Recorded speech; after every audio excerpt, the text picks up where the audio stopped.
We Three Kings. Meg roars as Buckingham Palace posts new royal portrait with the king, Will+George, as future monarch, but no Harry. It seems that the new monarchy of King Charles was officially established after the coronation. It is known that recently Buckingham Palace has posted new portraits of the royal family, and the royal sussexes are completely absent. This makes Meg very mad. If the weight of responsibility rests heavily on their shoulders, they really don't show it. The king is depicted alongside two heirs to the throne, the Prince of Wales and the Prince of Wales's son, Prince George, in a new portrait released to mark the coronation. Together, they represent the future of the monarchy as it stretches many decades into the future. This photograph was taken by Hugo Bernard in the throne room at Buckingham Palace shortly after the ceremony on May 6th. His Majesty, seated on a throne in the center of the image, is suitably regal. Mr. Bernard has described how he wanted to depict the monarch as the real man that he is.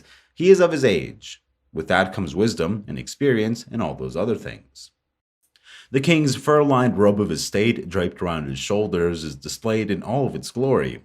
Carefully draped over his right knee, it cascades down the steps over the red carpet towards the camera. Below the velvet robe is his purple satin coronation tunic, its design inspired by similar tunics worn by George VI and by his great-grandfather George V at their own coronations. The Royal Naval trousers belong to the king and are regularly worn as part of His Majesty's Royal Navy full ceremonial tailcoat. On his head is the heavy imperial state crown, which weighs 2.3 pounds. Made of gold and set with 2,868 diamonds, yes, 2,868 diamonds, the crown features at its heart the Black Prince ruby, part of the royal collection since the 14th century, and worn by Henry V in his helmet during the Battle of Agincourt. The king is holding in his right hand the scepter with cross, representing temporal power. Originally made for Charles II in 1661, it has since undergone a number of alterations, including the addition of a huge drop-shaped diamond, Cullinan I, which weighs 532 carats. In his left hand is the orb, a hollow 30-centimeter wide piece of regalia designed to represent the globe, a symbol of the sovereign's Christian power. It is mounted with 9 emeralds, 18 rubies, 9 sapphires, 365 diamonds, 375 pearls, 1 amethyst, and 1 glass stone.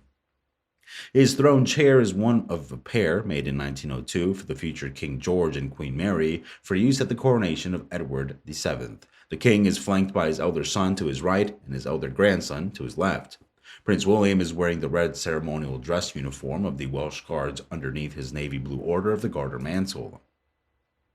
Although he is positioned behind his father, his height gives him an air of authority, while his upright stature also suggests independence. The young Prince George, by comparison, is resting one gloved hand on the throne and is leaning very slightly in towards his grandfather. His smile betrays a hint of nervousness, perhaps unable to escape the unspoken significance of this particular shot and all that it conveys. The prince is wearing his scarlet page of honor tunic, decorated with gold lace trim and blue velvet cuffs. The uniforms were originally made by Ede and Ravenscroft during the reign of Queen Elizabeth and have been retailored for the coronation.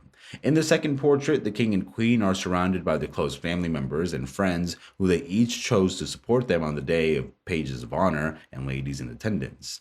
On the king's far right are his own 4 pages, each of whom did a sterling job of carrying his robes throughout the coronation ceremony.